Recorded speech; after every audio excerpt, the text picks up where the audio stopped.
The trade was initiated here in Saskatchewan. Quarterback Kent Austin sent General Manager Alan Ford a letter requesting a trade.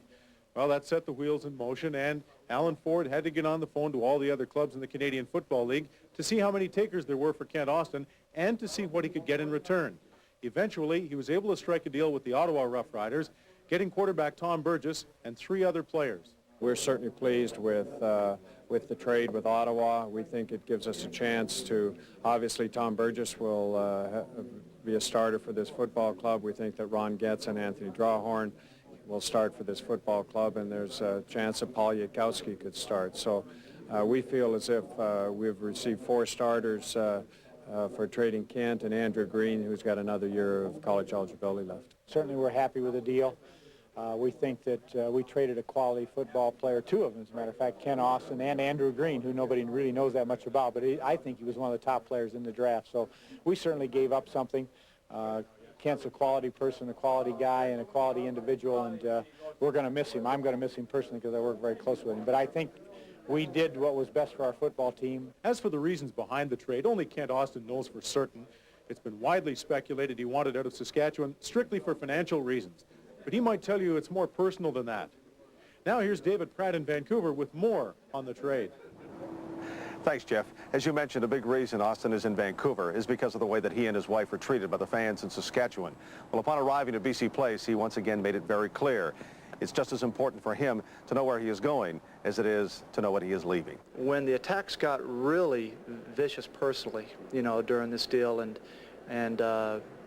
from people that haven't spent any quality time, with me to speak of, I just felt like, it was maybe an indication that my feelings were legitimate. It was just another indication, but certainly it was only one of a multitude of reasons. The Lions still have to sign Austin to a new contract, but that investment seems like little more than a formality.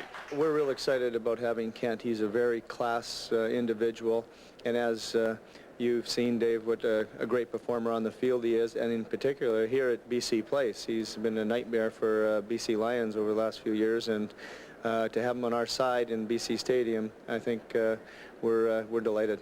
General Manager Eric Tillman hopes to have at least one more major announcement to help Austin's supporting cast. That involves the return of Mervyn Fernandez. There's certainly a distinct possibility of him being back in the Canadian Football League, which I think would not only be good for us, but good for the entire league, because he truly is a name guy.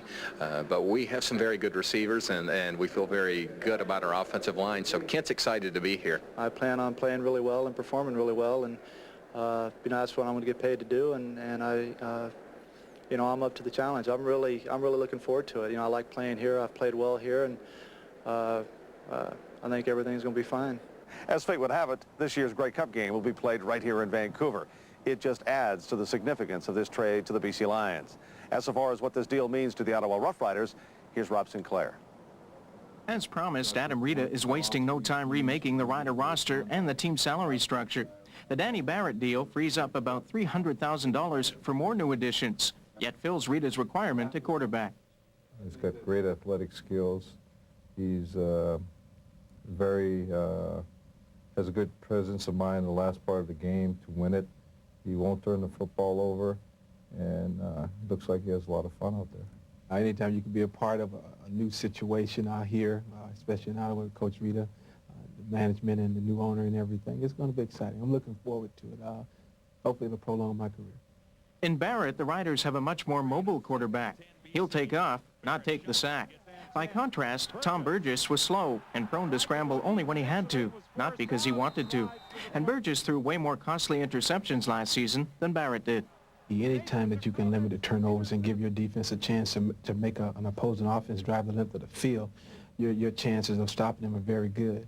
So I don't want to do anything that's going to hinder the defense, and mainly just concentrate on sustaining drives, first downs, and putting the ball in the end zone when the opportunity is there.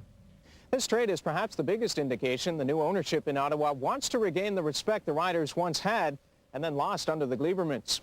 With first the signings of Nick Mazzoli and John Kroenke, and now the Danny Barrett deal, it's showing a commitment to winning the Gleibermans didn't.